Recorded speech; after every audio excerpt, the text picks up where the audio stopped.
रात्री पण अंधार इथे माझे शेजारी प्रवीण भाऊसाहेब पानसरे त्यांनी काल पण आपल्याला फोन केला होता आणि त्यांच्या राहत्या एक घोष ठेवलं आहे. त्याच्या खाली त्यांनी सांगितलं एक साप आहे. आज त्यांनी पुन्हा फोन केला आहे की भुसाखाली त्यांनी सांगितलं ते नाग आहे, परंतु आता नाग आहे की काही माहिती नाही. घोडेवाडीमध्ये हा मोडतो आणि या भुसाखाली त्यांनी सांगितलं की नाग आहे, पण अजून काही मी बघितलेलं नाही काय ते. दुकान तर साप असेल तर आपण सुरक्षित ताब्यात घेऊ, नंतर मी सगळं सोडून देऊ.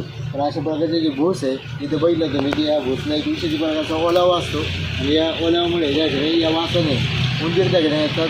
उंदराने त्याचा गंध कळतो आणि त्यांचं भक्ष्य समजून ते तिथे येतात आणि नेमकं सापांचं भक्ष्य उंदीर असल्यामुळे कधी अशी साप कधी येऊ शकतात. जो कोणता साप असेल तर आपण सुरक्षित ताब्यात घेऊ, नंतर मी सगळं सोडून देऊ. पण त्या पद्धतीने तुम्ही व्हिडिओमध्ये बघताय, असा व्हिडिओ बघून कोणी साप पकडण्याचा, हाताळण्याचा, फोटो काढण्याचा, व्हिडिओ काढण्याचा प्रयत्न मात्र कोणी करायचा. ऐक ना, एकदम पडके बाहेर काढून याच्या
सर इथं घर माणसं काय मारासाठी आले.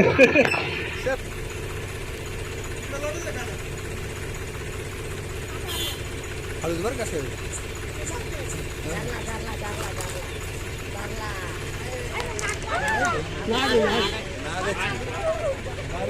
चला की तो वावरांमधून पडतोय. रवी चल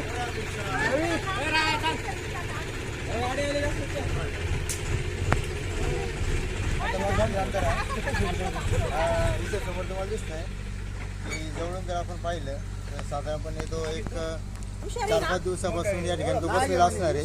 4-5 दिवस झाले असणार आहे आणि त्या ठिकाणी त्यांनी भक्ष्य घेतलेलं आहे आणि भक्ष्य खाऊन त्या ठिकाणी त्याचं पचवण्याचं काम चाललेलं होतं. त्याच्या तोंडाकडे तुम्ही खाली तर पाहिलं बरोबर तर अतिशय तो तरुण असा आहे, फार मोठा नाही येतो.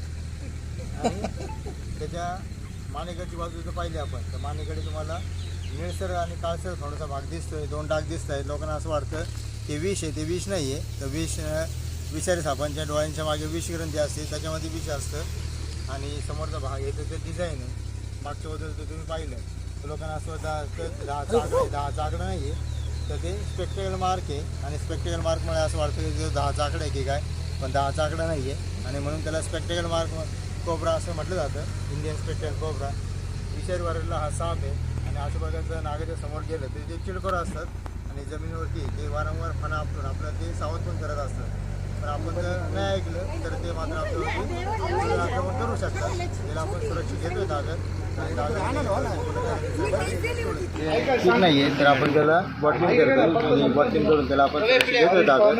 परंतु नागाच्या गोष्टी तुम्हाला समोर दिसते की नागाच्या समोर आता ते आक्रमण करण्याचा साहसाचा प्रयत्न करतात. म्हणून व्हिडिओ बघून तरी सापाच्या जवळ जाण्याचा प्रयत्न करायचा नाही. तिला आपण बॉटलिंग करून सुरक्षित घेतो मिश्रामध्ये. असं दिसलं काय सांगा असं दिसलं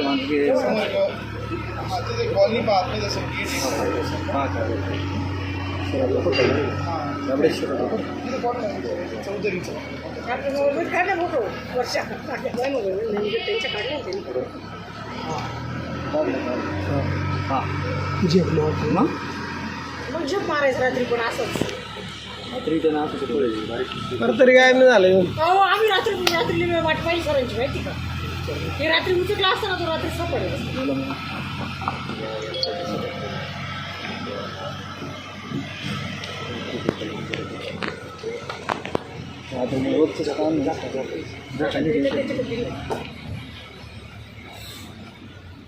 हे धरायची प्रॅक्टिस राहिली